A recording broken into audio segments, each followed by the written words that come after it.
So hello guys, आज हम पढ़ने वाले हैं नाइन्थ क्लास की मैथ्स का बहुत एक इम्पॉर्टेंट टॉपिक है और हर बच्चे को आना चाहिए ये, क्योंकि इसकी हेल्प से आप बहुत सारे क्वेश्चंस को बहुत ही ईज़िली सॉल्व कर पाएंगे।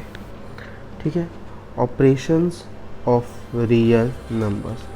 हम रियल नंबर्स पे जो ऑपरेशंस करेंगे, ऑपरेशन क्या होता है, जैसे प्लस करना, माइनस करना, मल्टीप्लाई करना और डिवाइड करना, इसको हम कहते हैं ऑपरेशन ऑन रियल नंबर्स। ये जो होते हैं ये हमारे मैथमेटिकल ऑपरेशंस होते हैं। क्या होते हैं? मैथमेटिकल ऑपरेशंस होते हैं हमारे। ठीक है, तो आज हम यही करना सीखेंगे क्योंकि ये एक बहुत इम्पॉर्टेंट पार्ट है और नाइन्थ क्लास के हर एक स्टूडेंट को आना चाहिए, ताकि वो सारे क्वेश्चंस को बहुत ईजिली हैंडल कर सके और बहुत आसानी से सॉल्व करके अच्छे से अच्छे नंबर स्कोर कर सके। तो हम इसे एक एग्जांपल की तरह देखेंगे। पहला क्वेश्चन लेते हैं हम, ऐड 2√2 प्लस 5√3 एंड √2 माइनस 3√3। ठीक है, हमें इन दोनों नंबर्स को ऐड करना है। तो मैथमेटिकल ऑपरेशन है, ऐड करना है, तो कैसे करेंगे? पहले तो लिख लेंगे हम इन दोनों नंबर्स को नीचे, 2√2 प्लस 5√3 प्लस √2 माइनस 3√3। अब हमें खोलना है इनके ब्रैकेट्स को। ठीक है, ब्रैकेट्स को खोलने का तरीका क्या रहेगा हमारे पास? नॉर्मली हम इनके ब्रैकेट्स को नहीं खोल देंगे, हमें सिंप्लीफिकेशन करना है इनका। सिंप्लीफिकेशन करने के लिए आप ये देखिए हमारे पास क्या नंबर्स हैं, पहले उन पे गौर करिए। 2√2, अगर और दूसरे ब्रैकेट में हमारे पास क्या है? √2। ठीक है, तो क्या हम इन दोनों नंबर्स को एक ब्रैकेट में लिख सकते हैं, 2√2 प्लस √2 को? दूसरे नंबर्स क्या हैं? 5√3 और 3√3। ये हमारे पास √3 इसमें कॉमन है, जैसे पहले वाले में √2 कॉमन था, दूसरे वाले में √3 कॉमन है। तो हम इसे दूसरे ब्रैकेट में लिख सकते हैं 5√3 माइनस 3√3, क्योंकि ये माइनस का था इसलिए माइनस हमने अंदर लगा दिया।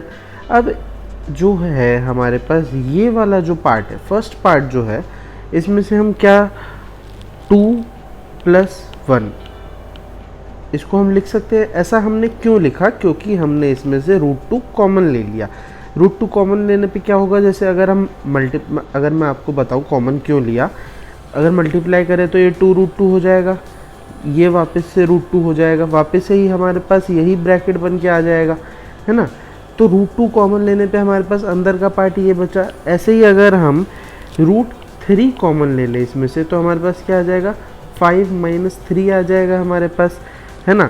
तो हम इसको क्या लिख पाएंगे? √2 3 प्लस √3 2। ठीक है, तो हमारे पास इसका फाइनल आंसर क्या हो जाएगा? 3√2 प्लस 2√3। ये हमारे पास इसका फाइनल आंसर हो जाएगा। ठीक है बच्चों, फाइनल आंसर आने पे ये सिंप्लीफिकेशन था। अगर हम यहाँ पर कॉमन नहीं लेते, इस स्टेप पे अगर हम कॉमन नहीं लेते, तो हम सिंप्लीफिकेशन करके ये वाला आंसर नहीं ला सकते थे, इसलिए हमारे पास कॉमन लेना ज़रूरी था। कॉमन लेने से पहले क्या स्टेप था? आपको देखना है कि दोनों ब्रैकेट्स में सिमिलर पार्ट क्या है। जो सिमिलर पार्ट है आप उसको एक ब्रैकेट में रखिए, दूसरे वाले को दूसरे ब्रैकेट में रखिए, ताकि आप इजीली कॉमन ले सकें और वापस से फिर सिंप्लीफाई करके आप उसका आंसर निकाल सकें। ऐसे ही एक और क्वेश्चन देख लेते हैं। मल्टीप्लाई करेंगे हम इसमें 6√5 ले लीजिए और दूसरा नंबर 2√5 ले लीजिए। ठीक है, तो इसको मल्टीप्लाई करना है। कैसे मल्टीप्लाई करेंगे? 6√5 इंटू 2√5।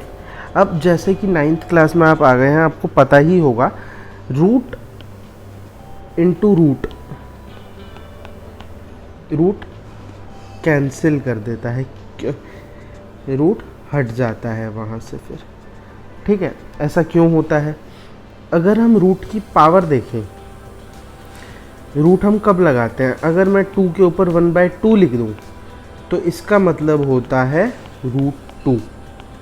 ठीक है, तभी अगर हम √2 का स्क्वायर लिखेंगे तो इसका मतलब क्या है? 2 1 की पावर 2 का स्क्वायर। और जब हम ये वाला ब्रैकेट खोलेंगे और पावर की मल्टीप्लिकेशन होगी तो ये कट जाएगा और हमारे पास आंसर क्या बचेगा? सिर्फ 2 बचेगा। इसीलिए जब दो रूट एक साथ कंबाइंड हो जाते हैं तो वहाँ से रूट हट जाता है। ऐसे ही इसमें भी इसी तरह से होगा, 6 × 2 12 हो जाएगा, और दूसरे वाला क्या होगा? √5 × √5, सिर्फ √5 बचेगा और आंसर हमारे पास क्या आ जाएगा? 60 आंसर है। इसलिए मैंने इसको बोल के ही करवा दिया ताकि आप भी इसी तरह से बोल कर सॉल्व करें, ताकि आपको ज़्यादा टाइम भी ना लगे और जल्दी से जल्दी आप इसे सॉल्व कर पाए। ठीक है, एक और चीज़ हम इस वीडियो में कोशिश करेंगे सीखने की, रैशनलाइजिंग द डिनोमिनेटर। रैशनलाइजेशन क्या होता है? रैशनलाइजेशन क्या होता है? ठीक है, इसको हम एक एग्जाम्पल के थ्रू समझेंगे। तो एग्जाम्पल के थ्रू समझेंगे तो ज़्यादा आसान रहेगा आपके लिए। अगर हमारे पास एक क्वेश्चन है 1/7 + 3√2, हमें इसे रैशनलाइज करना है। तो रैशनलाइज करने का क्या तरीका होता है? आपको रैशनलाइज करना है डिनोमिनेटर को, सिर्फ डिनोमिनेटर को रैशनलाइज करना है आपको। ठीक है, डिनोमिनेटर को रैशनलाइज करने का क्या तरीका होगा? आप डिनोमिनेटर से ही ऊपर और नीचे मतलब मल्टीप्लाई और डिवाइड कर देंगे अपने क्वेश्चन को, लेकिन आपका जो बीच का ऑपरेशन है, जो मैथमेटिकल ऑपरेशन आपके डिनोमिनेटर में यूज़ हुआ है, आप उसको अपोजिट कर देंगे। मतलब अगर माइनस लगा है तो प्लस हो जाएगा, प्लस लगा है तो माइनस हो जाएगा, लेकिन मल्टीप्लाई और डिवाइड आपको डिनोमिनेटर के ही डिजिट से करना है, बस बीच का मैथमेटिकल ऑपरेशन चेंज हो जाएगा। ऐसा क्यों होगा? आपने आइडेंटिटी सुनी होगी a + b × a - b, तो हमारे पास वो क्या आता है आइडेंटिटी सॉल्व होके? a² - b²। अब ये हम क्यों करते हैं? क्योंकि हमारे पास रैशनलाइज हम तभी करते हैं डिनोमिनेटर को जब डिनोमिनेटर में रूट होता है हमारे पास। तो हम रूट को हटाने के लिए मैथमेटिकल ऑपरेशन जो होता है उसे चेंज कर देते हैं, ताकि जब हमारे पास इधर लेफ्ट हैंड साइड पे a + b की आइडेंटिटी बन रही है और राइट हैंड साइड मतलब मल्टीप्लाई जिससे हम कर रहे हैं वो a - b की आइडेंटिटी बना रहा है, तो हमारे पास जो सॉल्व होकर आंसर आएगा वो a² - b² का होगा। और जब स्क्वायर लग जाएगा तो रूट अपने आप हट जाएगा। तो रूट हटाने के लिए हम रैशनलाइज करते हैं अपोजिट साइन के मैथमेटिकल ऑपरेशन से। ठीक है, बहुत आसान है। जब आप आगे सॉल्व करेंगे आपको और ज़्यादा आसानी से समझ आएगा। जैसे 1/7 + 3√2 था हमारा क्वेश्चन, हमें मल्टीप्लाई डिवाइड किससे करना है? 7 - 3√2 से। 7 - 3√2 से मल्टीप्लाई डिवाइड करना है। न्यूमिनेटर हमारा क्या हो गया? 7 - 3√2। डिनोमिनेटर क्या हो गया? a + b है हमारे पास यहाँ, a - b है हमारे पास यहाँ, तो a² - b² हो गया।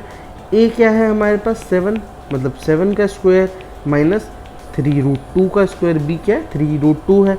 तो न्यूमिनेटर क्या है? 7 - 3√2। डिनोमिनेटर क्या है? 49 - 18। अब 18 कैसे हुआ? 3√2 का स्क्वायर कैसे हुआ? 3√2 × 3√2, जैसे कि मैंने अभी आपको ऊपर सिखाया था। तो इसका आंसर क्या हो जाएगा? 9 × 2 = 18 हो जाएगा। ठीक है, वहीं से हमारे पास ये आया 49 - 18। तो न्यूमिनेटर क्या है हमारे पास? 7 - 3√2 / 31। ये हमारा फाइनल आंसर हो जाएगा। ठीक है, इसी को कहते हैं रैशनलाइजिंग द डिनोमिनेटर। रैशनलाइज करना 9th क्लास के हर बच्चे को आना चाहिए। ये बहुत इंपॉर्टेंट क्वेश्चन है और ये बहुत सारे एग्ज़ाम्स में आता ही है, ये कंपलसरी आना, ये क्वेश्चन आएगा ही आएगा। ठीक है, अब हम एक और पार्ट लेते हैं इसका ताकि आपको और ज़्यादा अच्छी तरह से समझ आ जाए। रैशनलाइज करना है आपको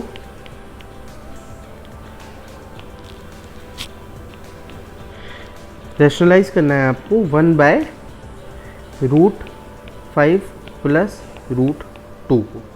ठीक है, कैसे करेंगे? वही सेम मेथड, मल्टीप्लाई डिवाइड करेंगे आप किससे, लेकिन मैथमेटिकल ऑपरेशन आपका बीच का चेंज हो जाएगा। करेंगे डिनोमिनेटर से ही, लेकिन मैथमेटिकल ऑपरेशन आपका बीच का चेंज हो जाएगा, माइनस लग जाएगा। न्यूमरेटर यहाँ पे हमारे पास क्या हो गया, √5 माइनस √2 हो गया।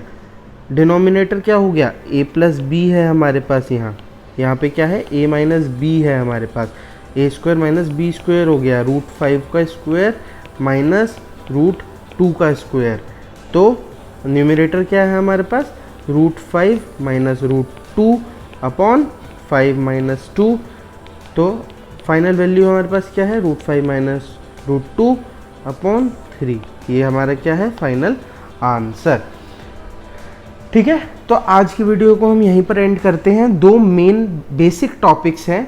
बेसिक इसलिए हैं क्योंकि ये आपका बेस बनाएंगे, लेकिन मेन इसलिए हैं क्योंकि ये एग्ज़ाम पॉइंट ऑफ व्यू से बहुत इंपॉर्टेंट है और टफ भी नहीं है, लेकिन स्कोरिंग है और ये एग्ज़ाम में इनके क्वेश्चंस आते ही हैं।